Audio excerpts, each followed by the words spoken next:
And we're back on 9:30 a.m. The Answer, home of conservative talk radio, and you're listening to On the Record with Kevin and Tiffany, where we are addressing the issues that impact the us as the American descendants of the formerly enslaved.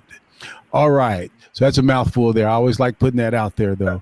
All right, so what is life like now that you have the transplant, right? What was it like? Let's say I always like listening to Reggie's story when he woke up, right? In regards to his transplant. But Sonja, share your story. What was it like when you have the transplant? What was that like when you woke up? Actually, like I said, the first thing I woke up, I was in pain. Like they kept trying to say, "You got the morphine pump." I'm like, "This thing ain't working." So that was my main thing when I first woke up from after the surgery. But after that, a couple of days later, I was coming out of the ICU and they put me in a regular room. I started feeling much better, especially being on my little pain meds. Feeling much better, just waiting it out. Normally they say it takes 7 days before people usually be released that are recipients from their surgeries. I think it took me 5 days because I've always had that positive attitude, just like Reginald. I laugh, I smile, I talk and stuff a lot. I was up most of the time. I didn't really sleep a whole lot because I was just excited. Things were going well. I felt so much alive. Like I couldn't have milk during this whole process of going through the kidney dialysis and all of that. But right after the surgery, the one thing I wanted was milk. And I had a couple of glasses of that. So I was excited about life. I was ready. I was just ready to go. My skin was really dark during this time frame, being on dialysis for 2.5 years. So my skin had gotten really, really dark. And so it was starting to lighten up after the kidney, like almost immediately. And so that was something that was weird that I hadn't gone through before. But to know that that's the reason why my skin was darker at that time was because of the functioning of the kidney, which a lot of people don't talk about and don't know as well. And after that, I went to my daughter's pet school. And even though I had to have people drive me because of the medication I was on, but I was moving. I was back to living my life the way I wanted to.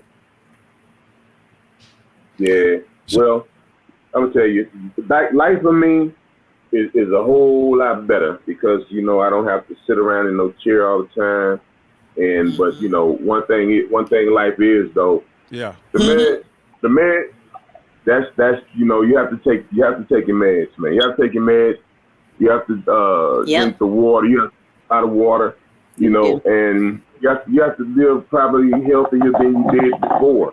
To take care of it, and it makes you aware of the things that you put in your body now, and I know that I should be even a little bit more aware than I am than I do, but my wife keeps me in check every time I get ready to eat something I shouldn't be eating. She always giving that look, but she was like, hey, you better take care of that, boy. We sacrificed for you. So that's the thing. It's like, somebody made a sacrifice for you. So now you have to be able, because I know one thing, the letter the girl wrote me to my kidney donor, she said, only thing she wanted me to do is take care of the kidney and don't litter. And I'm a big litter. So because I believe other people ain't gonna have no job. So, I do that for them. I do that for them. I throw a bag of McDonald's. I don't eat McDonald's, but before I throw it out so that I'm trying to keep people employed. So, but I have to be a little bit better than that. She said, "Just don't litter and take care of the kidney." So she said, and she was funny. She said, "My kidney is going to be shot because it's been vegetarian all its life. She was vegetarian all her life, so she said my kidney is going to be shot when it starts back eating meat. When somebody starts eating meat, and they used to having meat." And so now the kidney is pretty much back to normal now because that's what I do. I'm pretty much vegetarian. Yeah, I do have to have my vegetables and stuff, but like you're talking about the medications, they're sitting right here. So that's a daily thing. You have to have your medications. I have mine, and I think what helped mine. Prograf and the cell step, is that what you're taking? Yeah. But my Prograf, I use it in Varsis, is a long lasting one. So we changed it up a little bit so that I don't have to take nearly as much, but I like that one better. It actually keeps it going throughout the day. So it kind of changes the measurements of it since it's a daily one.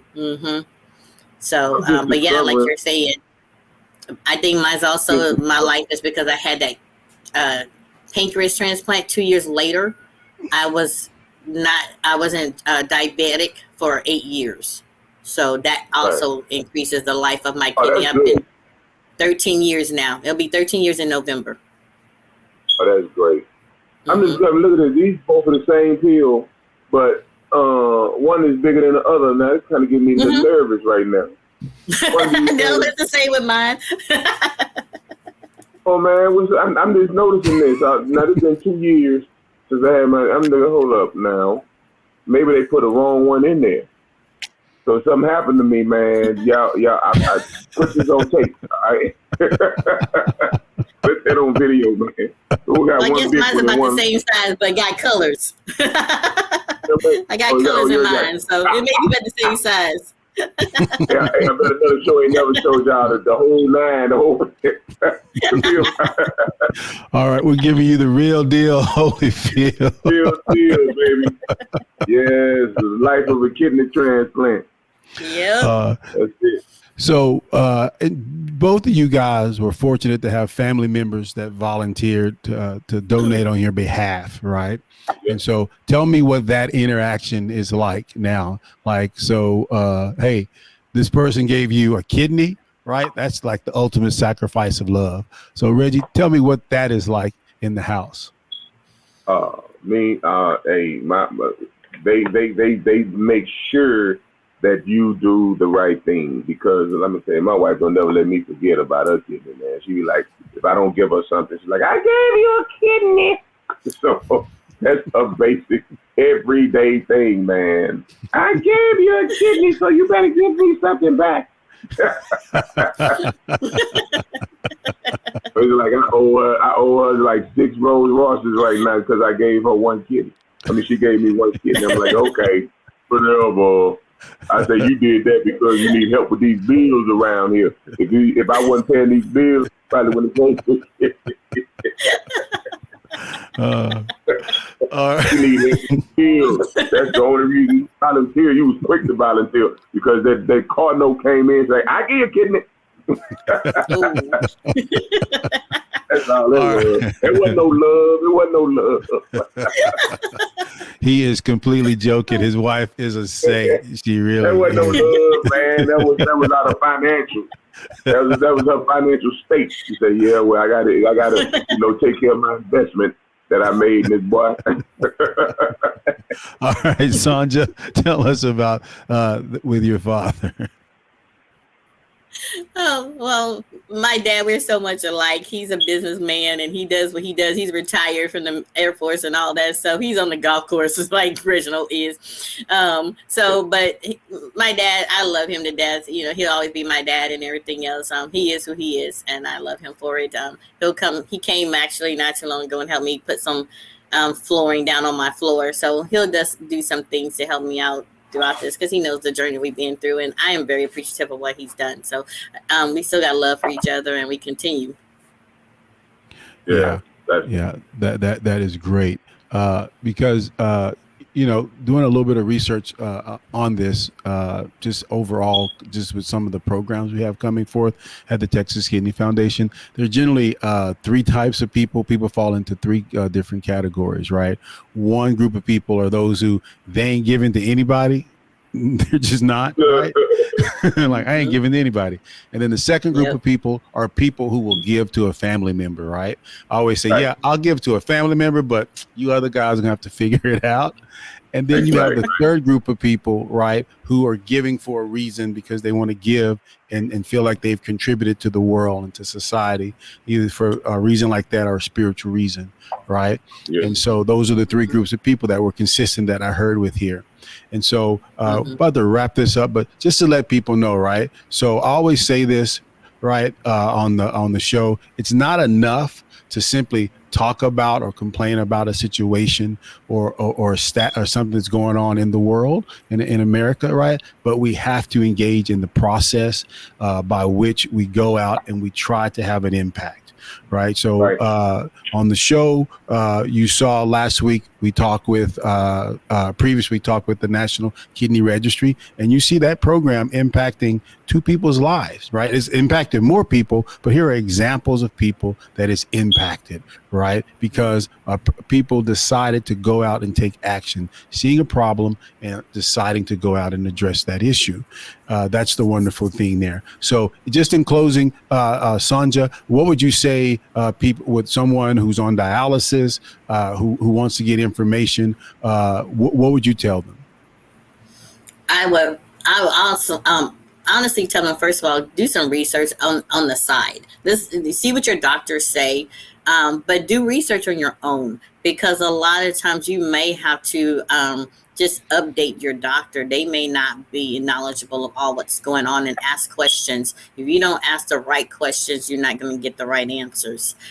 So I would really say that keep positive, because a positive mindset will get you through anything. If you are religious, and me personally, God is my savior and all above and all together. That's who I relied on, my faith and my family. So get your support. It may not be a family that you're born with. It may be a family that you just invented, but that support really does help you go through a long way. All right, Reggie? I would tell anybody that, don't be afraid to get checked out, because the more you prolong your situation, the worse it could be. So, there are a cure, help for everything out there.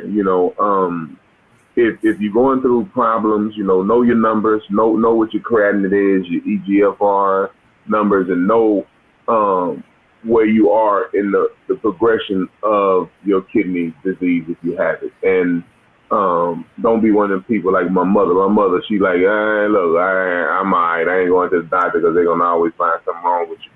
Well, that's the thing. If you go and they do find something, that they can check it and get you help right away. So don't be afraid to do it, because if you have to go through this kidney process, it's a process. Just get through it, and you'll feel a whole lot better in the end. Don't let something like this take you out when it don't have to take you out. So just go, get the process done, get checked out, know your numbers, and trust me, you'll be fine. You'll be fine. And on that, we will wrap it up. And you've been listening to another episode of On the Record with Tiffany and Kevin on 9:30 a.m. The Answer, home of conservative talk radio.